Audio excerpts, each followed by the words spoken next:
There were a lot of guys out on Thursday. No Harden, no Doncic, no Coby White, no Şengün, no Malik Beasley, no Embiid. Do you want me to keep going? I don't have to. I'm just going to recap all the action from Thursday across the NBA. Michael Bolton. Thanks, Josh. It's Michael Bolton here, and it's time for another episode of the Locked On Fantasy Basketball Podcast. Let's get to it. Let's get to it, indeed. You are Locked On Fantasy Basketball, your daily fantasy basketball podcast, part of the Locked On Podcast Network.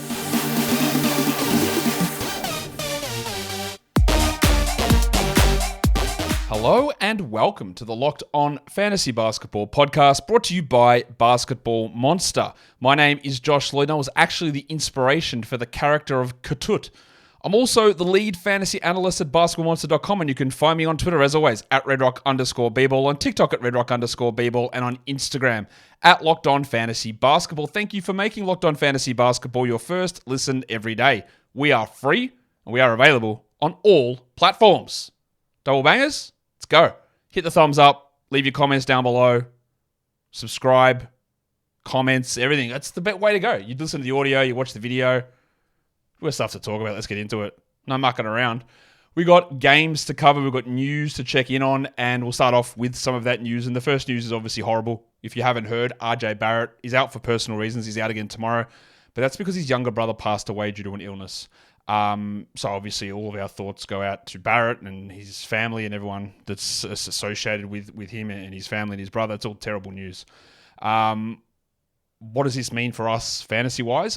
I don't know when Barrett's going to return. Like, you would think that losing a younger brother, and I'm not really sure how old he was. I think he was like 16 maybe. I'm not certain on that, right? He was younger. And Barrett's only 23, 24. The season's going nowhere for the Raptors.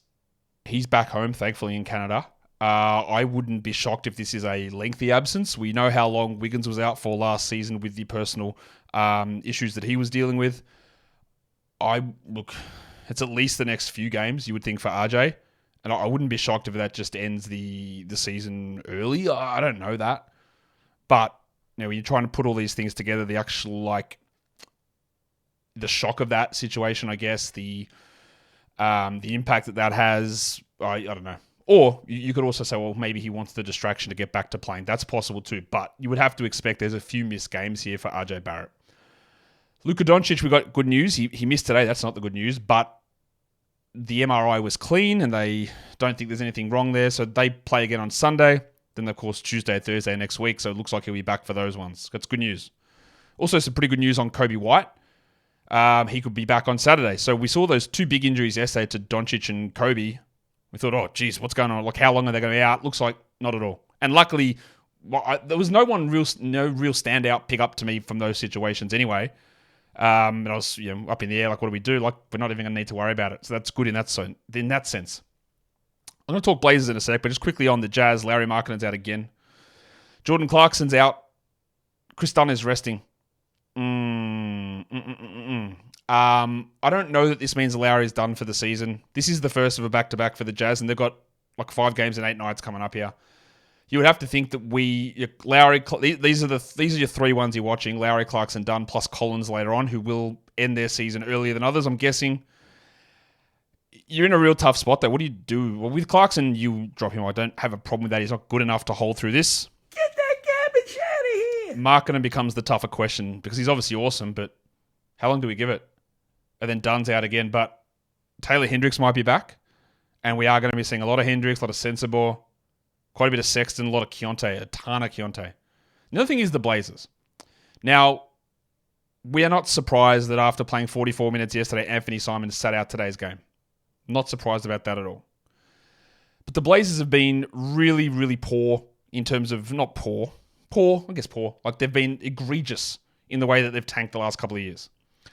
I was told independently today from 2 different people that the Blazers do not intend to do that this season to that degree. So while the 44 minutes from Simons yesterday, the knee's been bothering him for a while, allegedly. This one was pretty obvious to see, but there's no expectation that he's done for the year. Jerry Grant actually has a hamstring issue. Now, it's always convenient that man's out in March. We know this. I'm a little worried about where he sits rest of season. But what I did hear is, Brogdon probably doesn't come back. That's what I've heard. Again, don't know for sure. I heard that Brogdon won't come back. But I heard that Shaedon Sharpe will. And that was a surprise to me. Now, Shaedon Sharpe coming back, from what I understand, will be back for maybe the last 5 games or so in a limited role, just to get back on the court, get back, be comfortable, and state his case, I guess, for an invite for Canada's national team for the Olympics. So, not that you need to go and grab Sharpe because of this, but just an understanding of where this team's at. And they'll have Sharpe, they'll have a little bit of Simons, but they'll have Scoot, they'll have Murray, they'll have Banton, they'll have Reith, they'll have Walker. They'll have a bunch of guys, Kamara, that they can actually give minutes to rather than try and grab guys off the scrap heap from the G League to give minutes to. So I don't think the Brogdon's returning. Grant, I think might come back, but I think he'll shut it down early. But this is not the end of things for the Simons, and then you watch that Sharpe one as well. So that's where we're at with that. Just thought I'd give you a bit of a heads up on the stuff that I had heard about those Blazers guys and about where we sit with those guys as we move into the final 4 weeks of the year. What's been happening over on the old waiver wire? Who's been added and who's been dropped? Well, your most added players, a lot of them were for streaming today. Bilal Coulibaly for the Wizards. He's up 18%, doing his best Nick Batum impressions. The big fella, Jacques Landale, up 16%. I think that's absolutely a reasonable 12-team ad. Corey Kispert with no Richaun Holmes. Tristan Vukcevic is coming over. He's not going to be available straight away. I don't know when that's going to happen. That'll be one that we monitor and see how they use him. But yeah, for now, we can try Kispert. Brucey Brown up 12%. We already know that Barrett's out. Trent is going to be in and out. So Brown's borderline to me. Not fully there. Lou Dort up 10%. That's got to be for streaming, hopefully. Because the Thunder have a dreadful schedule after today. Dreadful. Like 2 games in 7 nights, I think, starting Friday. And Terrence Mann, that's for the 3 games, 4 nights, plus the absences due to injury. So I get it, but yeah, we'll see. The most drop players. Number 1, there is Santi Aldama, down 14%. You cannot trust the Grizzlies. Something that I saw, I don't remember who it was that I saw had mentioned this, but I saw it mentioned. And I looked into it and it was true. Sort of true. The last 9 games that the Grizzlies have played, Jaren Jackson's status. This is just for Jaren, but it bleeds into everybody. Against the Timberwolves, Jaren Jackson played. Then he sat against the Blazers. He sat against the Blazers. He sat against the Nets. He played against the Sixers. He played against the Hawks. He played against the Thunder. He sat against the Wizards. He sat against the Hornets. So the 5 games that he sat were all teams with worse records than the Grizzlies. The 4 games that he played were teams with better records than the Grizzlies. So could Jaren return and play against the Thunder next? Kings next, Warriors next, probably. And then it goes Spurs, or not. Nuggets, Lakers, Magic, probably not. Pistons, Pistons, probably not. But then does that extend out to Bane? What does it do to Aldama? Again, this rotation is going to be tactical from their perspective and starting lineups and guys in and out, making it really hard to trust anybody. But that was an interesting pattern. And it does mean that there could be 3 in a row here that Jaren plays and then maybe sit next Friday. But that gives him a 2-game week next week.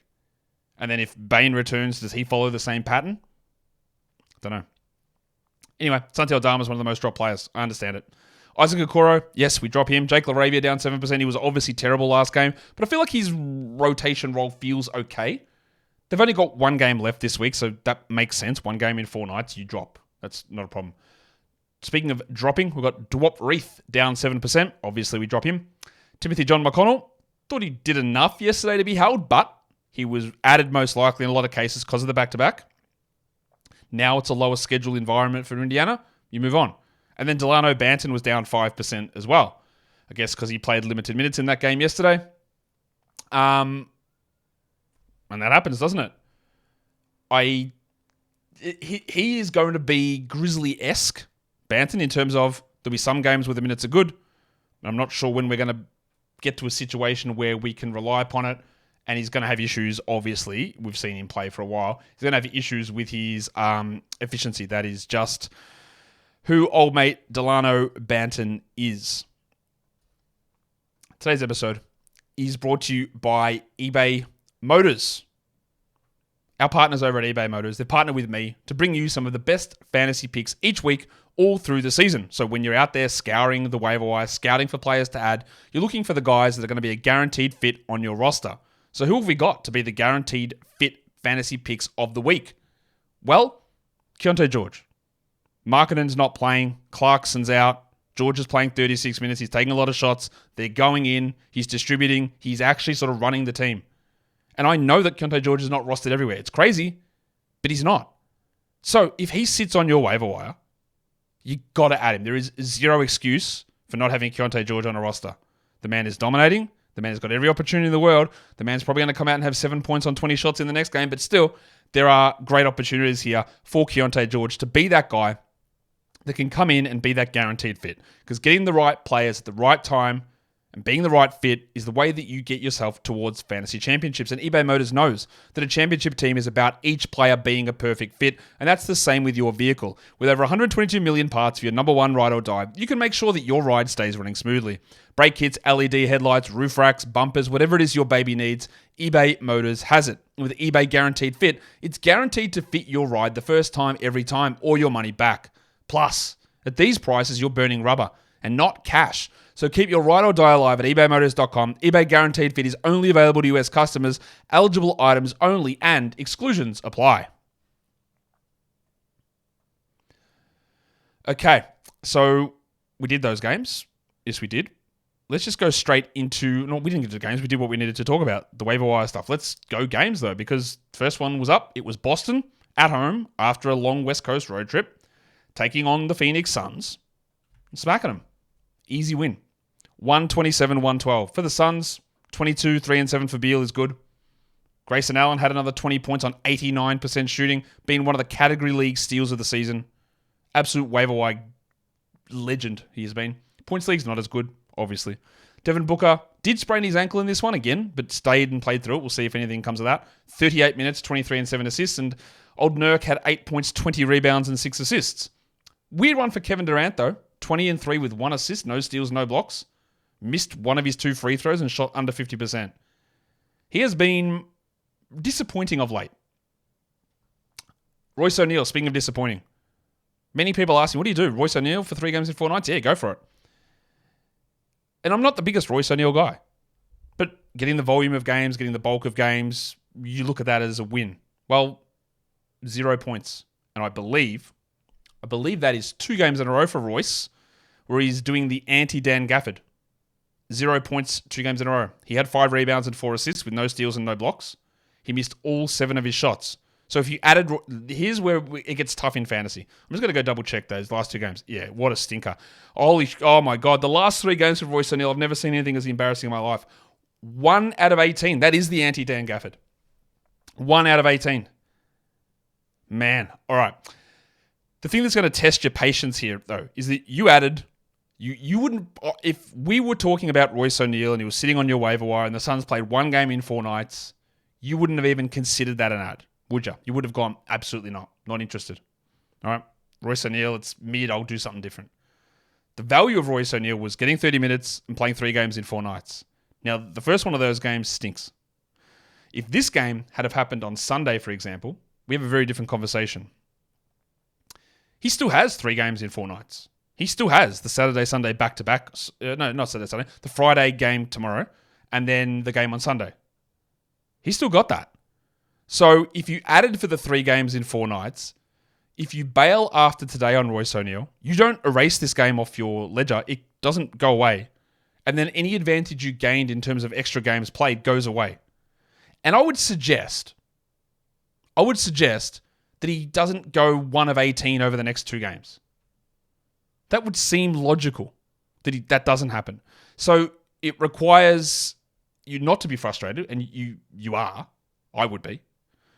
It requires you to sort of ignore the past and look to the future, which is really hard as well.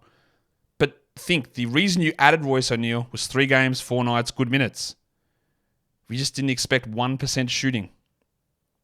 And if you drop, you lose the advantage that you thought you'd gained. Even though we stunk this game up. But if he had 12 points today, 14 tomorrow with 7 rebounds and 3 assists, and then he went 0, 5, and 4 on Sunday, You go, oh, well, I got the two good ones out of it. This one stunk. But because this one's first, our natural instinct is he's got to go. He's got to go. I'm not sure that's the right move. Bol was good, 10 points in 15 minutes. The 15 minutes obviously is not great. We'd love a little bit more, but he did take over, getting some of those backup minutes from Drew Eubanks. And, 2 games in 3 nights, he's at least in that mix. I wouldn't have a huge amount of confidence. I would have confidence in what's going on in Boston because these guys were great. Al Horford, 33 minutes, 24 points for Al Horford. 6 dribbles, 3 assists, 3 steals, a block. Love it. With no Porzingis. They play again on Sunday and then Monday. I would guess that Horford plays Sunday and sits Monday, and Porzingis sits Sunday and then maybe returns Monday. But I don't know. But I also would be saying, hey, this is a ridiculously packed schedule again for Boston. So I have preemptively put Jalen, Jason, Drew, and Derek on the injury report as well. I don't know that they sit, but we've got to be ready for that possibility. Jalen had 37 and 5 dribbles and 2 steals. He's on a hot run at the moment. Drew Holiday had 10 assists, 2 steals, and 2 blocks. Love it. Maximum Derek had 13, 8 and 5 with 2 steals and a block despite shooting poorly. And Tatum had 26, 5 and 5. Just big games all around. Keep an eye on Slam and Sammy Hauser, who only had 8 points here, but that back-to-back Sunday, Monday will be interesting. And then it wasn't Luke Cornett that got the bulk of the minutes. It was Xavier Tillman. And even though we'll see Horford sit one of Sunday, Monday, Porzingis sit 1 to maybe 2 of those games, it doesn't mean that Cornett plays big minutes everyone. It could be Tillman, could be Cornett. So that leaves them a little bit more iffy in terms of trying to extract some streaming value out of them. Felt like I went on about that game for a long time for where there was not a lot happening, but I did it, and that's where we're at. Game 2 was the Clippers taking on your Chicago Bulls. There were a couple of lineup changes here necessitated by injury. James Harden did sit this one. I thought he would sit Friday, but he sat this one. And the big stiffy 5-minute man Bones Highland started. And then with Coby White out for the Bulls, it was Torrey Craig who moved in. And we did discuss that as a possibility yesterday. Just on the Harden situation, he's been dealing with a shoulder issue for a while, apparently. So there is no guarantee that he actually does play Friday. I thought for sure that they were just trying to get him a back-to-back rest, and it might be one of those cases where they're just talking about it, it's actually an injury, and we'll see, which is what they did with Paul George across last weekend. So I'd say it's probably leaning in favor of Harden playing Friday, but I don't know that. After leaving the last game early, denim jacket legend Kawhi Leonard was able to play and start like nothing had ever happened. We don't have any news about whether Kawhi is going to play on Friday, but I guess it's still up in the air. So I'm going to put him questionable for that game after playing in this one, but we just don't know. Paul George was great. 28, 5 and 7 with 6 dribbles on 92% shooting. Now, after the game, Ty Lue said we're going to have to work to get the ball into Paul George's hands more over the course of the season. His assist rate's just fallen away. So we'll see what that means. The guy replacing Harden was great, and that was Bones Highland. 17, 5 and 11, 4 steals and 4 threes on 67% shooting. That is a great game. The question here is, how do you feel about Bones for Friday and Sunday if Harden plays? The way you feel is you don't feel anything good because he played 15 minutes a night and done nothing. But now, trying to pass through coach speak, is Harden actually hurt? If Harden doesn't go tomorrow, that's a great situation for Bones. If Harden does go, then who cares? Bones is useless in that spot. If Kawhi is out, I don't imagine there's a big jump up for Bones. It'll be Amir Coffey or Terrence Mann who steps into a much larger role. So this was great from Bones, but he might do nothing across the weekend, or you might get 60 more minutes out of him, 2 more starts if Harden's injury is actually real. It's hard to understand. It's hard to get it. So if you've got the ability to just take a plunge on something, then yeah. But it's got equal chance of not working. Kawhi had 27 and 5, 71% shooting. They just cooked the Bulls. It's also worth remembering whereas Bones does this and puts up these numbers, this Bulls team is putrid. There is no interior defensive presence whatsoever. And you saw Daniel Gafford and Derek Lively combine for 44 points against them the other day. It's not that hard against this Bulls team. Zubats had 6 and 8 and played 32 minutes. That's interesting. While Mann had 12 and 4 on 31% in 31 minutes. But the stream value was trying to get a little bit of volume in from Terrence across the 3 to 4 games. Same with Coffey, who had 9, 3 and 1. And now, if you miss this one, you're down to 2 games in 3 nights, and there's probably going to be other options out there. We only got 28 minutes out of Storman Norman Powell, but 18 points, 3 threes. He's still the guy that I look to as more of an interesting option. For the Bulls, without Coby White, we did get Old mate Torrey Craig starting. He had 12 and 6 in 27 minutes. That's like okay as a one-day stream. But White looks like he could be available Saturday. Caruso was awesome. 17, 3 and 6 with 3 steals. Didn't shoot well, but the other stuff's great. Well, Dosunmu didn't. Well, to say Dosunmu didn't shoot well is a Royce O'Neal level understatement. 7 points on 18% with 4 rebounds and 4 assists. If you added Dosunmu for this game, that means you're in a very, very shallow league, so whatever you need to do, that's fine. There'll be so many good guys on your waiver wire. But otherwise, you just go, oh, well, that stinks. His role is fine. He's going to do what he does. There's going to be ups and downs with shooting. DeRozan had some struggles in this one, 21, 5 and 4, and Vooch had a solid enough 19, 6 and 5.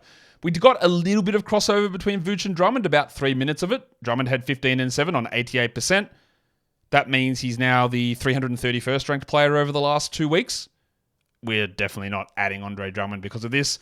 Old mate Honorable Batum, had 2 points, not Batum, 2 points in 17 minutes for Batum, and we can say absolutely not interested whatsoever, but thanks for your time and thanks for coming.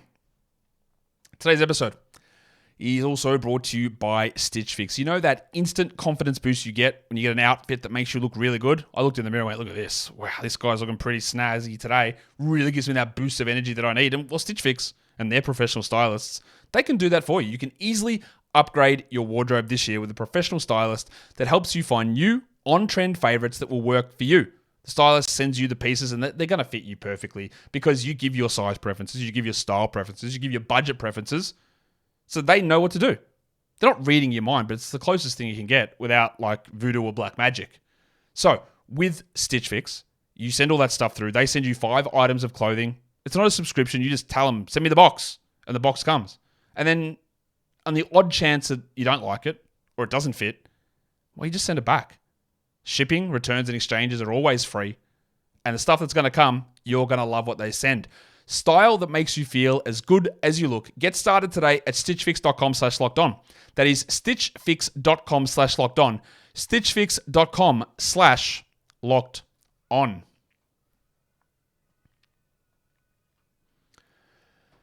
That was a lot of time to talk about 2 games. Josh, be better, be faster. Maybe. We'll see. All right, on to the next game. It was your Washington Wizards, the Rockets 135, Houston 119, Washington. Always, again, before we get into the details of the game, when you're playing against Washington, a team with no center, there's some things that you can do offensively you might not be able to do against other teams that are real. Bear that in mind. Denny Avdia, 24, 9 and 5 with 3 steals on 77%. The GOAT's back. He did hurt his knee towards the end, went to the locker room, but came straight back out. Never re-entered the game. Just watch that. Kuzma had 23, 3 and 3, and Jordan Poole, really quiet start for Poole, but ended up with 25 with 5 dribbles and 2 steals. We're back. Top 50 over the last 2 weeks, somehow. Bilal did his Batum impression, 10, 3 and 4 with 2 steals on 33%. He's not for everybody. He's probably not for points leagues, but for category leagues, there's a little bit happening there. And the big fella Kispert had 11 points with 3 threes. Bit disappointing from him. I maintain that I don't think he's a good real-life player who is not like a future guy that you build around as a starter. But I do think you can hold him for his fantasy value at the moment, even though it's a little up and down. Tyus Jones had 13 with 8 assists in 31 minutes. And honestly, what the hell else are we talking about? Paddy Baldwin played 12 minutes for a Royce O'Neal-esque 0 of 5 shooting. He did have 7 rebounds, but cool. Johnny Davis played 8 minutes, one of the worst top 10 picks in recent memory. And there's not much else going on there. But there is a lot going on for Houston because they went with that same starting lineup. Amen Thompson started, and he was great. 20 and 10, 4 assists and 3 steals. But this is where my caveat comes in. I love Amen. I had Amen as number 3 in this overall draft class. I had him number 2 in the Dynasty rookie rankings. I love Amen. He's going to be a future top 25 fantasy guy. But it's always worth mentioning before we start lifting desks up, thinking about the context. He played 28 minutes while Jalen Green played 37 minutes and Fred VanVleet played 37 minutes. So he started, but still not huge minutes. And he was going up against his team with 0 defensive presence whatsoever. It's a great game. I love it. And he needs to be rostered very clearly. But just be cautious with it. Just be cautious with, not that you're adding him, because there's no caution. Add him. If he's still available, you add him. But cautious about expectations. We still got 27 minutes out of Jock Landale, though.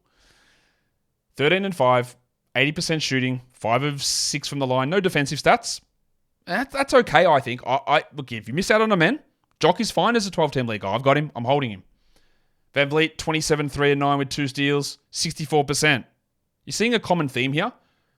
Jalen Green, 37 minutes, 37 and 8, 5 threes, 65% shooting. This team shot 59% from the field because on the other side, nobody cares.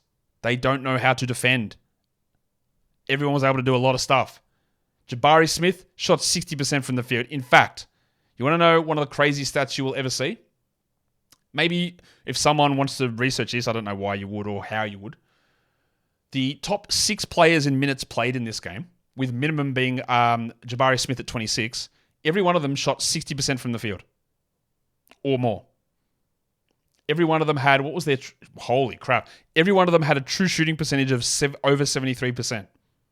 That stuff just does not happen. That is an amazing efficiency. It's amazing.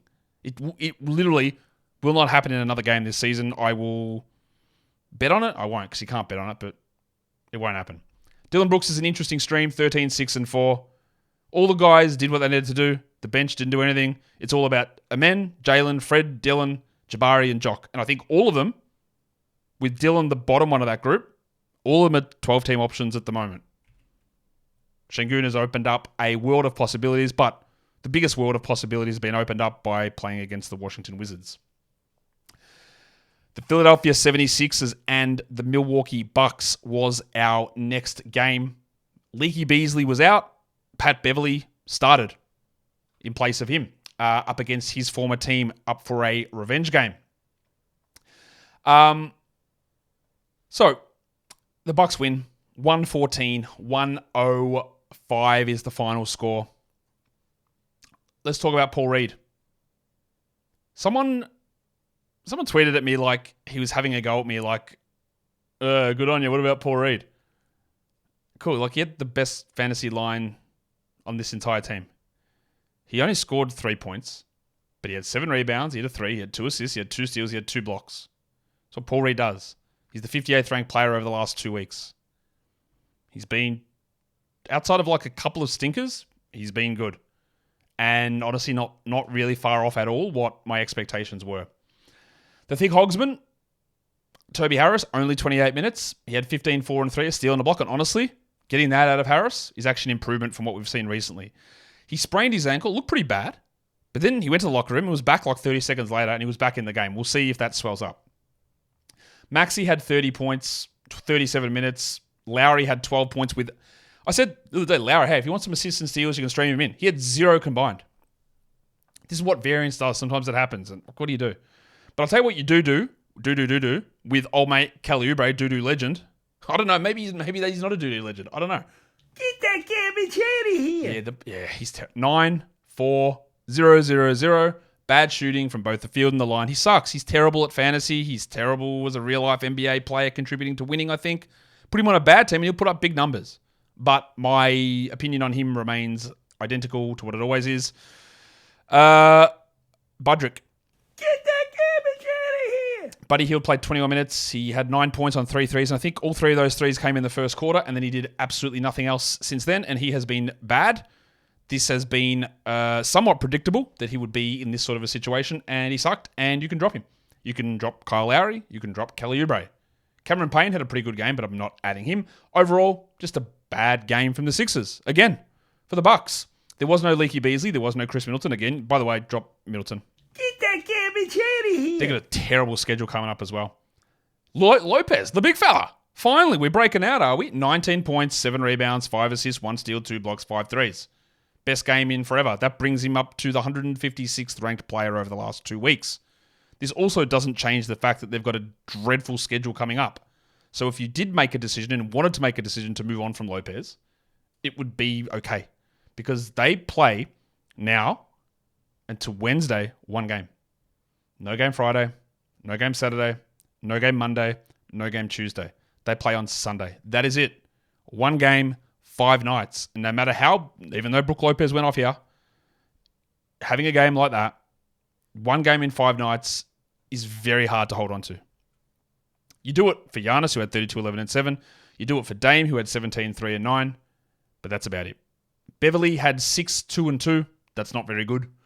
I'm sure you know that. But it was AJ Green who stepped up. 14 points, 3 threes, 5 rebounds for Carrot Top. He had a steal there. He shot 50% from the field. He's had occasional games like this, but we don't need to react to it. We don't need to react to the 22 minutes that Pat Connaughton played. Bobby Portis had 8 and 3. Yuck. He's on the downturn. 1 game in 5 nights. You can jack him. Like if you were in your grand final week or trying to get into your grand final week, they play 1 more game this week and then not again until Wednesday. That's not worth holding. You got to make cutthroat decisions, I believe, at this point. And Portis is a fringe player. So if you need to move on, you go and move on. All right, let's go on to the last 2 games of the day. The first one that we're going to look at here is the New York Knicks and the Portland Trailblazers. Anthony Simons was ruled out with that knee soreness. So Scooter Henderson, who was said to be coming off the bench because they were keeping his minutes low because it was a back-to-back, he was suddenly okay to play as a starter in this game that was still part of a back-to-back because Simons was out. So, medicine. The Knicks win at 105-93 was the final score here in this one. So it probably wasn't as close as what that score would suggest. The Knicks had this one under control pretty much early on. Brunson still played 38 minutes and Hart still played 42 because Tibbs.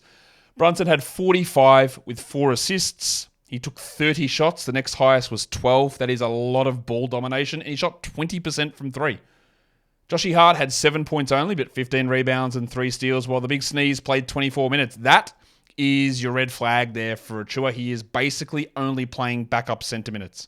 Jericho Sims was out of the rotation, so it was 24 Hartenstein, 24 Achua. And if you are looking for roster spots and looking for streams, then I think both of those men are jacks. Get that garbage out of here! Achua had 4 and 7 with 2 steals. Not a bad game, but he's a backup center now. Hartenstein, 9 and 9 with no defensive stats, which have been missing for the last 3. As much as I love Hartenstein, you don't have to hold through this. You're obviously Jack Bojan Bogdanovic. Get that garbage out of here! Who had 5 points in 14 minutes, while DiVincenzo had 12 and 5 with 2 steals. Anunoby had a bit of a scare with his elbow. Went to the locker room, went to the bench, was getting it checked out by the trainers, came out after halftime, didn't join in the warm-ups, was sitting there with the trainers and still played 36 minutes in his second game back. He had 12 and 9 with 2 steals, so we hope that nothing flares up there. But the minutes are good to see from a perspective of, hey, you're getting the minutes. What's going on with DeAndre Ayton? The Snowman plays 40 minutes again. He has 31 and 14. He took 6 free throws, which is probably the stunner of the day. After this man was getting piled on to begin the year, he is a top 40 player for the season. He's the 4th ranked player over the last 2 weeks. I don't know where this is coming from. This is unbelievable stuff. As for Scoot, only 26 minutes. Remember, they were keeping the minutes down.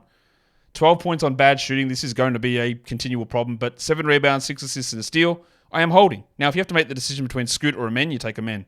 Make the decision between Scoot or Keontae, you take Keontae. But I'm not 100% discouraged. I'm not happy, but I'm not discouraged.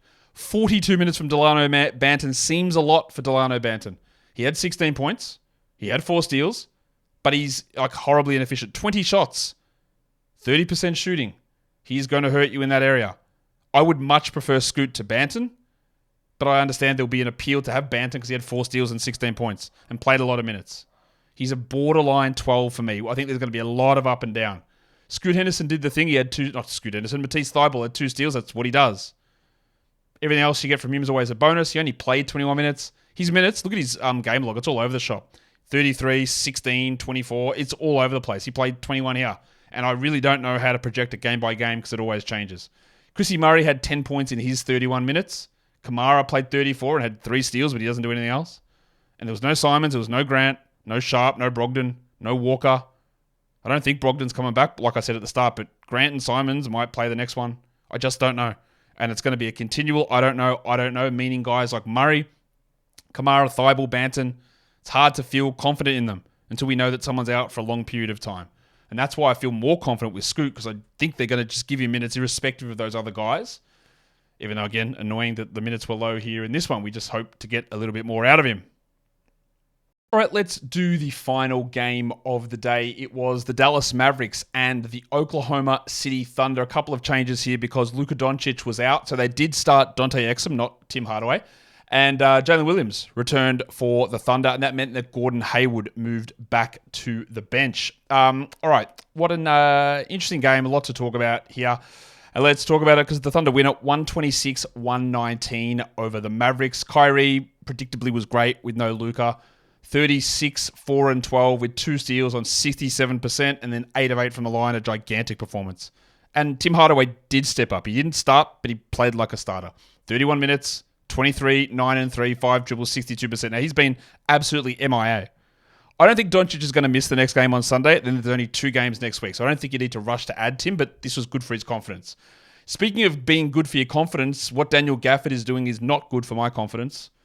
26 minutes, 19 and 15 with a block. These are ridiculous numbers. Again, he played 17 minutes a night for the first 10 games that he played for Dallas. And I was like, all right, I held all those games and was like, I don't think I could do it anymore. And now we get this, which is ridiculously annoying and a huge mistake, obviously. He's dominating. If he is available, you add him clearly. They only played Derek Lively 14 minutes. Again, the guy that the Mavericks went on record and said he is our starter. It's great to have him as our starter. He played 14 minutes. Lively had 4 points. Kleber had 3 points in 21 minutes. He was sort of back in the rotation on a back-to-back. Played 7 minutes yesterday. So I think it's safe to say that there's still some flux with what the hell is going on with the centers. But Gafford is in charge at the moment. He finally missed shots. And we thought he might miss some shots with Luka gone. But shot 73%. Derek Jones played 32 minutes. I don't think we need to pay much attention. While Exum had 7 in 22. And what about old mate, Gattuso legend, PJ Washington? 6 points, no steals, no blocks, 9%. We know what PJ is. One of the most inconsistent and unreliable players in the NBA. They have got 2 games next week. They play again on Sunday. And you can jack him off. Get that garbage out of here. Josh Green played 4 minutes, sprained his ankle pretty badly, didn't come back. I would expect that he misses time, which will help Exum, will help Jones. We also got 17 minutes out of Jaden Hardy. He was fine, 9, 2, and 5, but there's not enough reliability there. For the Thunder, the Bronco was awesome. 27, 4, and 5, 3 blocks, shot well again, hit 3 threes. He's been great down the stretch. And Shea had 31, 9, and 5. And Joshie Giddey, still low minutes, but he is producing at a high level in low playing time. He's top 80 over the last 2 weeks in only 24 minutes. He had 18, 3, and 5, a steal, and a block. Now, earlier in the year, if he was playing 24 minutes a night, he was nowhere near a rosterable player. Last 6 weeks, he's there. Chetty Holmgren, a bit of a drop-off at the moment from Chet. He's been very up and down. He had that run at the start of the year where he was a first-round player. Fell back, then had a run about 4 weeks ago as a first-round player. And now he is, 75th over the last 2 weeks? He's going to go in the first round of drafts next season, I'm pretty sure. Not sure it's going to be the right call. In fact, I'm pretty sure it won't be. He had 11 and 8 with a steal and a block. I love Chet, though. Lou Dorted, he had 12 points with 3 threes in 28 minutes. Maybe he was inspired by seeing taller Lou Dort, PJ Washington on the other side of the aisle, while Gordon Hayward had 6 points in 21 minutes. Yes, Gordon Hayward is doing nothing in... what city is this? In Dallas. No? Oklahoma City. What am I talking about? In Oklahoma City. Let's do lines of the night. The monstrous. Who do you think it is? Quick guess. He's not on the thumbnail. Who do you think gets the monstrous? It is the big fella in Dallas. PJ. No, it's not PJ. It's Kyrie Irving. 36 points with 12 assists. No Luka. He was awesome. What about your waiver wire line of the night? The best performance from a guy available in over 50% of leagues. Don't worry about 50% of leagues. This man is available in 99% of leagues. It is the big stiffy, the 5-minute man, Bones Highland. He might be great again tomorrow. He might play 15 minutes. It's the conundrum. Is Harden's injury actually real? Will Harden play against the Pelicans? Or will he sit again and Bones goes off? It's a risky move. It's one that could absolutely blow up in your face and be useless, burning a move that doesn't give you any sort of production. The good thing, I guess, is that they go Friday, Sunday as well, the Clippers. So even if he plays 17 minutes on Friday, Bones, you get 34 minutes combined for an ad. It's not ideal, but it's okay. So we're sort of all right with that, sort of. The young gun of the night. Best first or second year player. Not much of a debate here, I don't think. It does, of course, go to the Bronco, Jalen Williams, who was awesome again. 27 points, he had 3 blocks. He was great.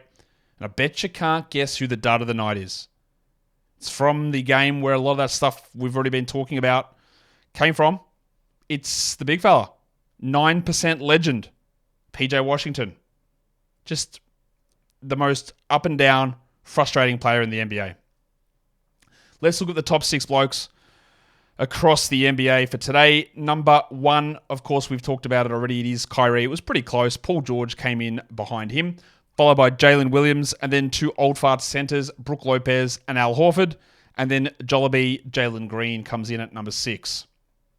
Your top 6 guys under 50% rostered. Bones at number 1. And Men Thompson number 2. Just add him. Timmy Hardaway, nice little performance from Timothy. Don't worry about it. Andre Drummond, also don't worry about it. Javon Carter, also don't worry about it. Unless, of course, Coby White's out again on the weekend. And then Dillon Brooks is worthy of streaming, but not of being a must-roster legend. And then your top 6 guys in Yahoo points formats. It was Kyrie at number 1, Shea at number 2. Then a couple of Jalen's, Brunson and Brown, followed by Giannis, and Bones Highland comes in at number 6. Just to wrap things up, what are some little takeaways here that we can look at? I do think that Jock and Amen, if they're both available, you can consider them as 12-team ads. Amen is the priority. Jock after that. I've got Bones Highland there just in case. Got to be brought to our attention. I just wish we knew about Harden and about Kawhi. And I think with the update of Tyler Hero not being on the road trip, which is probably, it's a 4-game road trip. He may be out all of those. I don't know. You think you can move on. And then Kelly Oubre, we're obviously dropping Kelly Oubre. Or I'd hope we're obviously dropping Kelly Oubre considering he is bad. And we want good players. Easy transaction. That brings us to the end of today's show. I'll be back tomorrow, not with a recap, I don't think. Only 6 games on, but all the recaps will be written up over at Basketball Monster. But we will have a streaming show come through for Saturday as well. Don't forget, hit the thumbs up, hit the subscribe, ring the bell, and leave all of your big comments, your big sexy comments down below. Guys, we are done here. Thank you so much for listening, everyone. See ya.